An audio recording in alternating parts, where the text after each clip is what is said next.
Matapos makabalik si Taekyang mula sa kanyang buhay sa totoong mundo, ay agad niyang kinausap ang kanyang best friend na si Jinwoo matapos niyang malaman na siya pala ay pinagnakawan ng pera ng kanyang kasamahan sa dormitoryo. At ang pera na yun sana ang idedeposito niya sa tinitirhang bahay ay nawala pa. Kaya't sinermonan siya ng bida dahil hindi niya magawang makabayad sa kanyang tinitirhan. At dito ay tinanong siya ng bida kung ito ba ang rason kaya't nandito siya ngayon, at nag-aakala na titira siya dito ng ilang buwan para manglikom ng pera para siya ay makabalik sa kanyang dormitoryo. Tumugon si Jinwoo na iniisip niya sanang lapitan siya para humingi ng tulong, subalit hindi niya raw magawang lumapit ng personal sa kanya at magtanong, dahil siya ay nahihiya sapagkat mas responsable siya dapat sa kanila dahil siya raw ang nakakatanda sa kanila. Nagalit naman si Taekyang sa kanyang kaibigan dahil nagawa niya umanong magtago sa loob ng capsule ng palihim. Wika pa niya na kung hindi ba niya alam na isa itong krimen ang paggawa ng mga ganoong bagay, dagdag pa niya kung gusto ba niya dalhin siya nito sa police station. Dahil sa mga sinambit ni Taekyang, napaiyak si Jinwoo sa kanyang harapan habang ito ay humihingi ng pasensya sa kanyang kaibigan. Nagbigay naman ng parusa si Taekyang sa kanya, at dito ay kanyang pinapataas ng mga kamay si Jinwoo at binalaan na kung ibababa niya raw ang kanyang mga kamay, siya ay makakatikim ng mga pagbugbog sa kanya. Sumunod naman si Jinwoo sa kahilingan ni Taekyang. Iniisip ni Taekyang na iba ang sitwasyon niya noon, pero sana man lang ay nagtanong siya sa kanya dahil kaya niya naman siyang tulungan ngayon.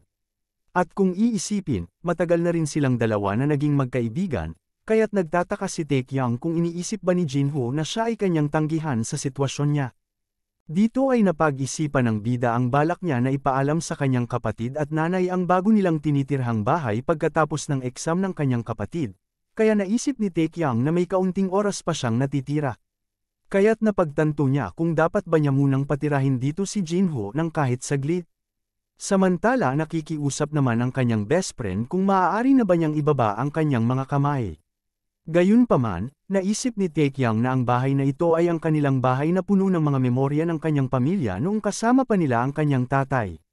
At sa pagkakataong ito ay nabawi rin niya ang matagal na pinapangarap nilang bahay ng kanyang pamilya. Kaya't napagtanto niya na hindi maaari na mas mauna pang tumira si Jinwoo dito kaysa sa kanyang pamilya. Dahil dito, pinaalam ni Taekyang kay Jinwoo na hindi siya maaari na tumira dito sa kanyang bahay, humihingi rin siya ng pasensya dahil sa pagkabigo nito sa kanya. Tumugon naman si Jinwoo na siya raw ay hindi nadidismaya sa kanya, sapagkat kasalanan rin niya ang lahat ng mga ito. Wika pa ni Jinwoo na wala naman siyang dala ng kahit na anong gamit. Kaya maaari na sumabay na lang siya sa kanya sa pag-alis mamaya. Samantala mayroong hinuhukay si Taekyang mula sa kanyang cellphone, kung saan bigla na lamang nag-vibrate sa bulsa ni Jinwoo ang kanyang cellphone. Sinabi ni Taekyang na mayroon siyang ipinadalang mensahe sa kanyang cellphone kung saan nandoon ang address ng bagong bahay na pwede niyang tirahan ngayon. Wika pa ni Taekyang na maaari siyang pumunta doon.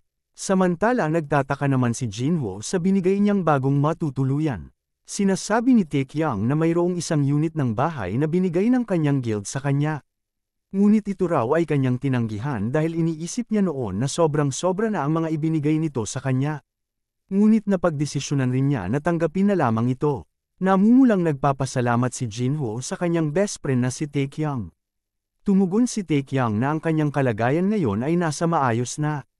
Ngunit kailangan rin niyang ipaayos ang bahay na ito, kaya't sinambit niya kay Jinwoo na lumipat na lang muna sila doon ng pansamantala. Wika pa niya na maganda doon dahil mas mabilis siyang makakapunta sa trabaho mula doon.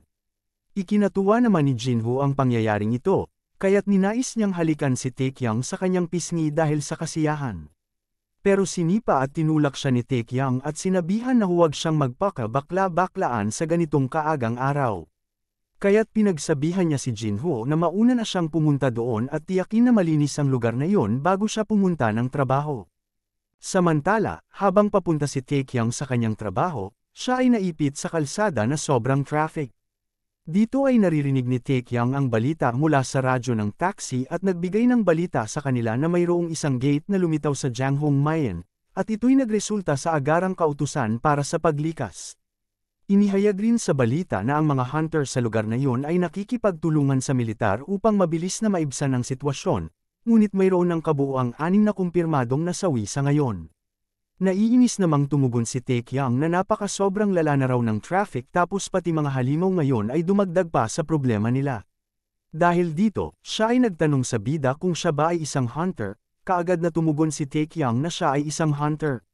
Sinasabi ng driver sa bida na parang madalas nang lumilitaw ang mga gates nitong mga nakaraang araw. Kaya tinanong niya si Taekyang kung wala na bang magagawa ang mga hunter para maayos ang mga ito. Wika pa niya na ang mga normal na tao na katulad niya ay nangangamba para sa kanilang seguridad sa araw-araw.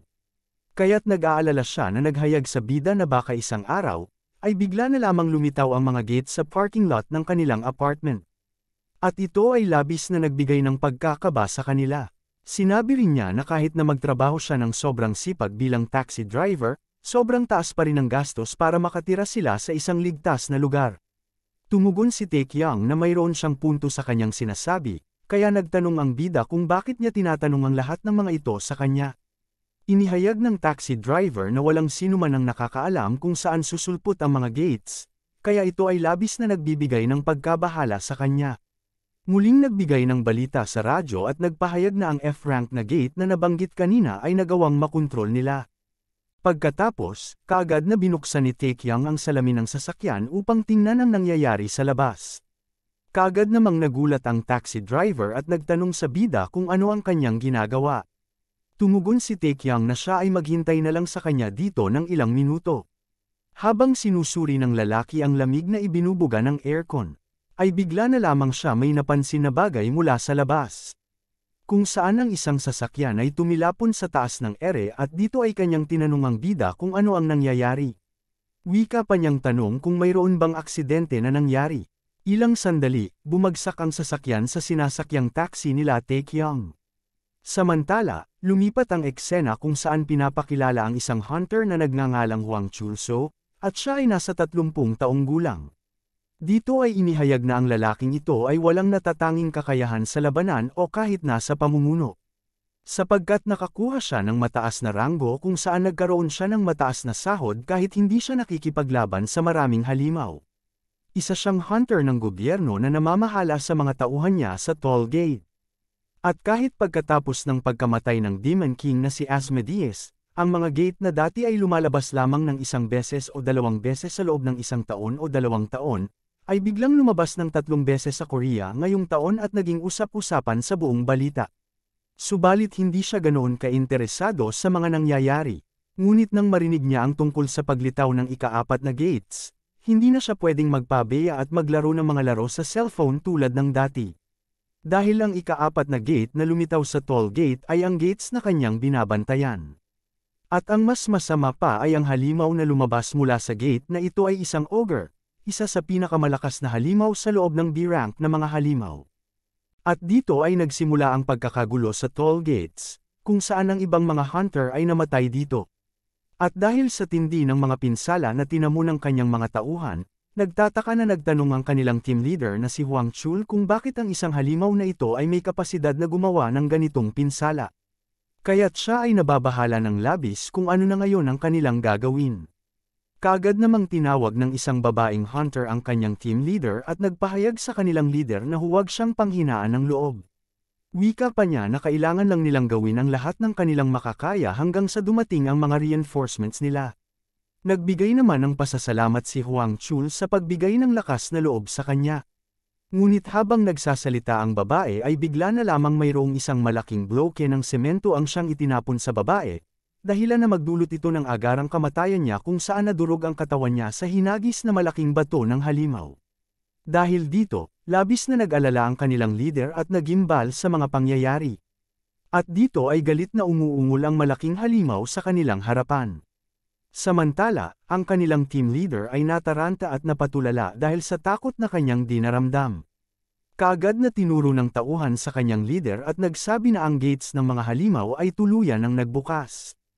At dito ay bumungad sa kanilang harapan ang isang malaking portal ng mga halimaw.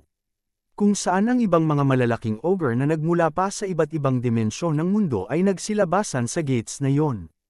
Dito ay maraming ogre ang nakabandera sa kanilang harapan na nagsisigaw at naghihiyawan sa lakas at mayroong mga hawak na mga sandata.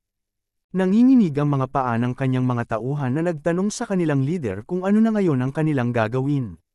Habang siya ay nakatulala at hindi makagalaw dahil sa pagkabigla, inihayag niya sa kanyang mga kasamahan na sila ay walang magagawa laban sa kanila. Wika pa niya na kahit pa dumating ang mga backup nila, ay hindi pa rin nila kayang patayin silang lahat. Dito ay kanyang sinambit na bilang commander nila, na pagpasyahan niyang magsagawa na lamang sila ng isang estratehikong hakbang at umatras mula sa laban. Kasabay nito, bigla na lamang mayroong tumilapo na mga berdeng dugo sa kanyang mukha. Kung saan siya ay nagtataka kung saan ito nanggaling. At sa kanyang gulat, napansin niya na ang ulo ng malaking ogre ay naputol at tumatalsik ang mga dugo nito. Ilang saglit, ang malaking ogre na nakatayo sa kanilang harapan ay bigla na lamang bumagsak at wala ng buhay. Nabigla naman ang mga halimaw sa kanilang nasaksihan kung saan nag-aalinlangan silang sumugod sa harapan. Kaagad naman nilang napansin ang lalaki na nakatayo sa sirang sasakyan kung saan nagtataka na tinanong nila ang taong ito kung sino siya. At dito ay nakatayo si Taekyang sa itaas at nagsabi na isa lamang siyang tao na papunta pa lang sana sa kanyang trabaho. Wika pa niya na huwag na silang magpaligoy-ligoy pa, at agaran niyang tinanong ang mga kapwa niyang hunter kung pwede ba nilang sabihin kung ano ang nangyari dito. Samantala, iniisip nila na isa siyang reinforcement, ngunit napagtanto ng team leader na si Wong Chul na mukhang mag-isa lang siya na pumunta dito. Kasabay nito, inihayag ng bida na kung ayaw nila makipaglaban sa mga halimaw, ay maaari silang umupo sa gilid ng tahimik at manood na lamang sa kanyang gagawin. Pinagsabihan rin niya ang mga ito na sila raw ay kanyang kukutsain kung magtatangka silang nakawin ang mga experience points niya mula sa mga halimaw na ito. Nag-alerto ang sistema na mayroong biglaang misyon na lumabas para sa pagsupil. Iniulat ng quest na ito na ang isang gate na hindi inaasahan ng kahit sino ang siyang lumitaw. Ang mga halimaw na dumating sa mundo ay gutom na sa dugo, at ang mga masasarap na pagkain ang siyang nakalatag sa kanilang paligid. Kaya't kinakailangan niyang bawasan ang bilang ng mga nasawi hanggat maaari, at patayin ang mga halimaw at supulin ang gate. Samantala, bumalik ang eksena sa taxi driver na sinasakyan ni Taekyang. Kung saan ang kanyang sasakyan ay nadaganan ng tumilapo na sasakyan kanina.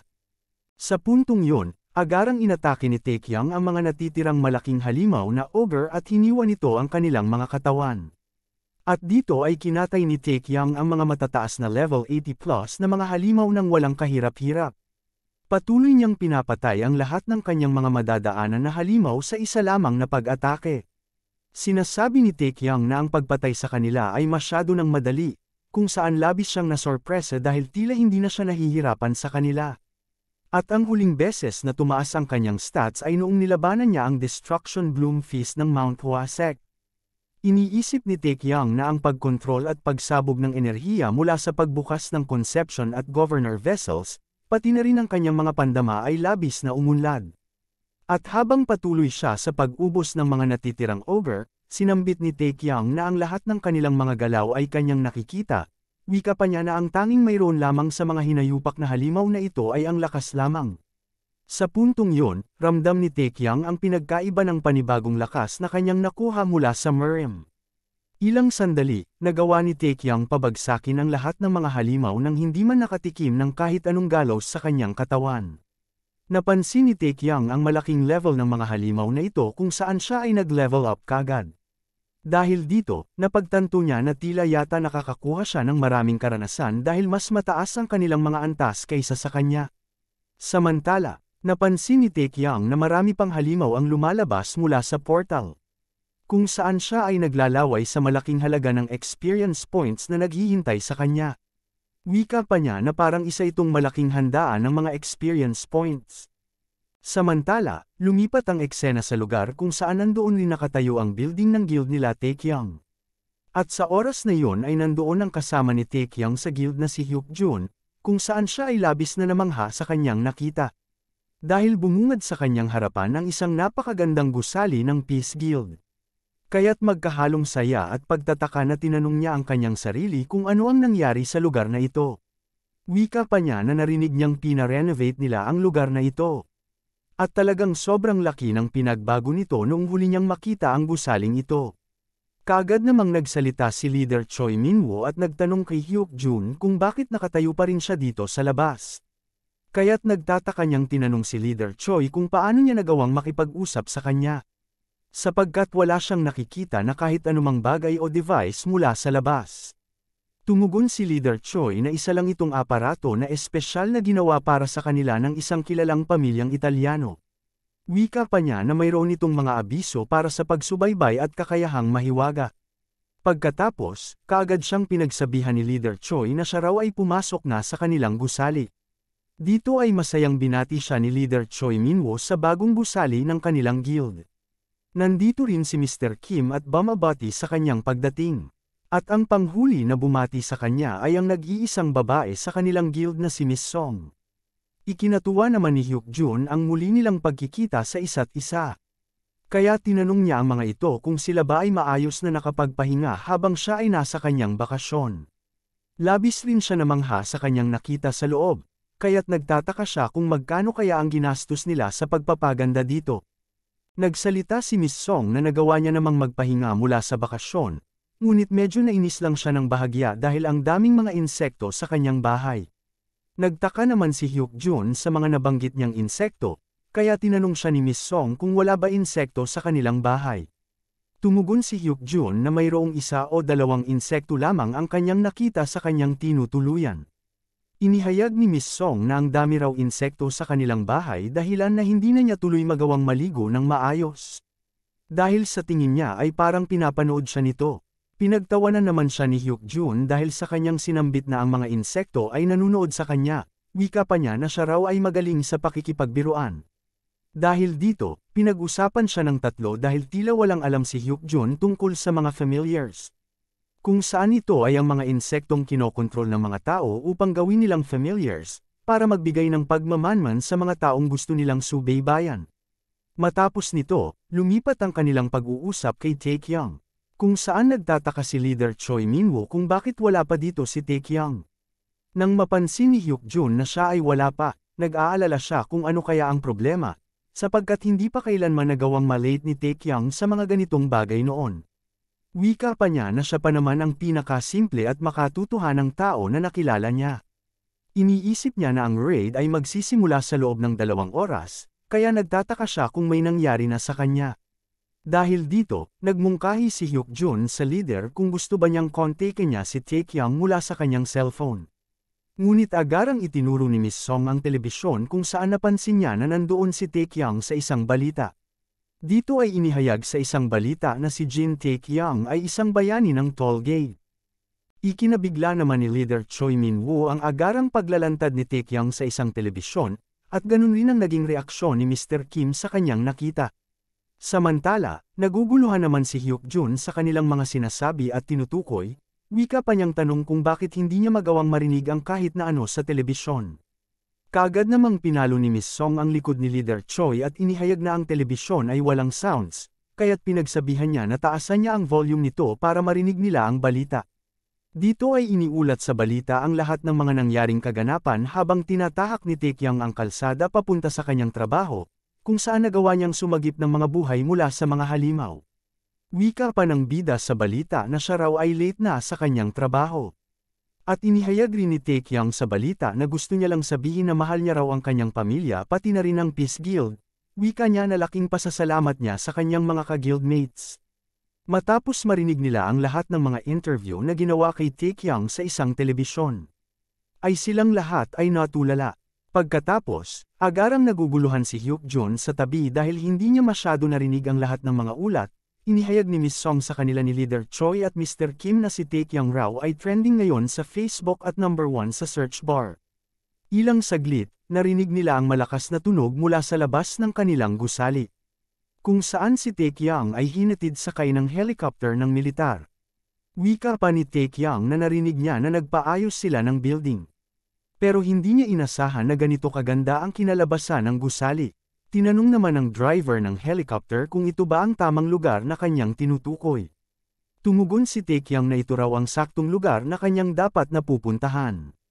Kasabay nito, siya ay mayroong narinig na boses mula sa ibaba na kumakausap sa kanya at nagtatanong kung siya ba ay kanyang naririnig. Namangha si Taekyung sa boses na kanyang narinig at iniisip na isa itong sound transmission, kaya tinanong niya ang nagsasalitang boses kung siya ba si Leader Choi Minwo. Tumugon naman ang boses at nagpakilala na siya si Leader Choi, wika niyang tanong kung anong kaguluhan naman ang nangyari dito. Pero nagtataka si Taekyang kung paano niya nagawang makipag-usap sa kanya mula dito, kaya tinanong niya si Leader Choi kung paano niya nagagawa ito. Habang siya ay nakikipag-usap sa bida, sinambit niya na isa lamang ito aparato na walang laman na espesyal, at ito ay ginawa ng partikular para sa kanila ng isang kilalang pamilyang Italyano. Matapos ang lahat, naging usap-usapan sa balita at newspaper ang mga kaganapan dahil sa biglaan na paglitaw ng dalawang gate sa loob ng isang araw. Kung saan nilalaman ng balita si Taekyang na mayroon daw isang bata na pumihil sa malaking trahedya na mangyayari. Siya ay inilabas rin sa isang programa at naging isang special guest pa dito. Kung saan binansagan ng bida na isang bayani sa toll gates na mayroon isang mabuting puso at malasakit sa kapwa. Laman rin siya ng mga usap-usapan sa Daily News ng Korea na isang C-rank na hunter ang siyang tumalo sa mga malalaking ogre. At dito ay nagkagulo ang internet dahil hindi sila makapaniwala na isang C-rank hunter ang siyang pumatay sa lahat ng mga halimaw, at ang iba naman ay narinig na isa lamang siyang F-rank na hunter noong nakaraang araw lamang. Inihayag rin sa internet na namatay ang kanyang ama noong bata pa siya. At ang kanyang nakababatang kapatid na babae ay nasa 3 taon na ng high school. Inilabas na ng mga mamamahayag o reporter ang impormasyon tungkol sa kanyang pamilya. Kung saan mayroong iba't ibang mga personal na ulat ang siyang lumabas tungkol sa kanya, at ang iba naman ay pinagtatanggol si Taekyang sa internet. Pagkatapos, lumipat ang eksena kung saan si Taekyang ay pababa ng elevator. Kung saan ang mga reporter na nanggaling sa iba't ibang istasyon ay naghihintay sa bida para kunin ang kanyang opinyon sa mga nangyayaring usapan sa internet at balita. Dito ay makikita natin ang mukha ni Taekyang na siyang naiinis dahil sa mga makukulit na reporter na paulit-ulit na nagtatanong ng mga walang kakwentang-kwentang bagay, samantala si Leader Choi ay chill lang at walang paki sa kanila.